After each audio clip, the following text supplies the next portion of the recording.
ইনসি ওয়া মা আরসালনাকা ইল্লা রাহমাতাল লিল আলামিন।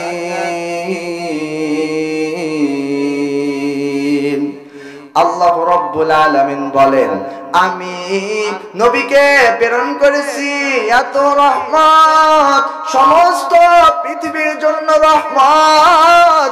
তিনি আমাদের শেষ নবী, আখিরি জামানার পয়গম্বর হযরত মুহাম্মদুর রাসূলুল্লাহ সাল্লাল্লাহু আলাইহি ওয়াসাল্লাম, সাইয়্যিদুল কাউনাইন খাতামুল মুরসালিন, আখিরামত বুদ ফখরুল আউয়ালিন, শুদ্ধ বজুদাস রহমাতাল লিল আলামিন, মসজিদে ও শুদ্ধ হামারে জমিন।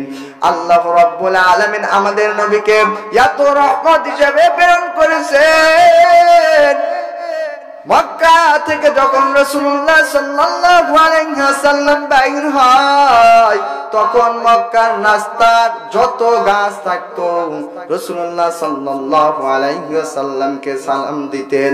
এত রহমত, এত রহমত, সেই রহমতের নবীকে আবু জাহাল, আবু লাহাব, উতবা, শাইবা তারা এমন কষ্ট দিয়েছেন। নবী আমার ওই দাওয়াতের কাজে যখন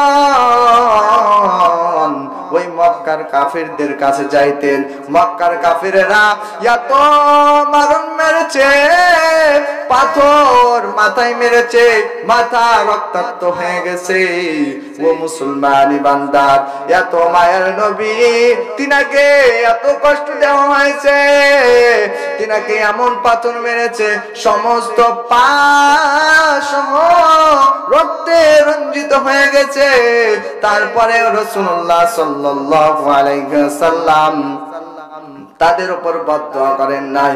6 ব্যক্তি, 6 শ্রেণীর মানুষকে আল্লাহ তাআলা এবং রাসূলুল্লাহ সাল্লাল্লাহু আলাইহি ওয়াসাল্লাম বদদোয়া করেছেন।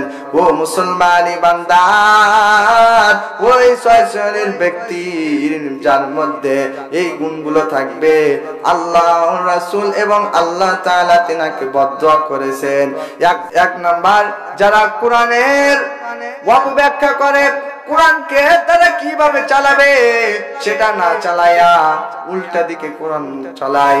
যেমন কোরআন অনুযায়ী যদি দেশ চালানো হয়, তাহলে কোরআন অনুযায়ী চললে দেখা যাবে এই পাতি নেতা এগুলো থাকবে না। ও মুসলমানি বান্দা, 2 নাম্বার কি জানেন? যারা তাকদীরকে অস্বীকার করে, যারা তার ভাগ্যকে অস্বীকার করে।